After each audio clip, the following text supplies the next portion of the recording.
Hello guys, വീട്ടിൽ ഒരു പണിയില്ലാണ്ട് വെറുതെ ചുമ്മാ കുത്തിയിരുന്നൊരു വൈകുന്നേരത്തെ ഈ കുരുപ്പ് എന്നെ വിളിച്ചിട്ട് പറഞ്ഞ് വെറുതെ ഇരിക്കുകയാണെങ്കിൽ നമുക്ക് പുറത്തൊക്കെ പോയി ഒന്ന് കറങ്ങി തിരിഞ്ഞിട്ട് വന്നാലോ എന്ന്.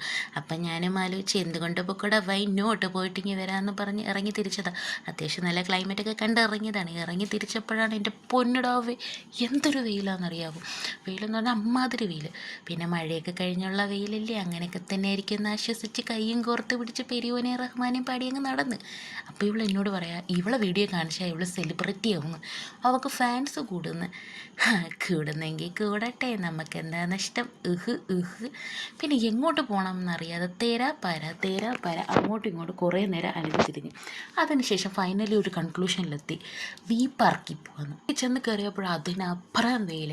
പിന്നെ ഏതൊക്കെയോ മരുഭൂമിയെ സ്മരിച്ചുകൊണ്ട് ഞങ്ങൾ അങ്ങ് നടന്ന് പോയപ്പോൾ അവിടെ ഇങ്ങനത്തെയൊക്കെ കുറേ കലാരൂപങ്ങളൊക്കെ ഉണ്ടായിരുന്നു. കലാരൂപങ്ങളല്ലല്ലോ, കലാവിരുതുകൾ എന്താണെന്നൊന്നും അറിയത്തില്ല, പക്ഷെ നല്ല രസമുണ്ട്.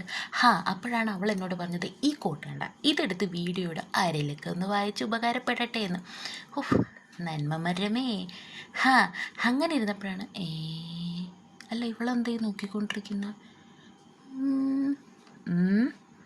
പാവം കാറും ബസ്സൊക്കെ നോക്കിയിരിക്കുകയായിരിക്കും. നോക്കിയിരുന്നോട്ടെ.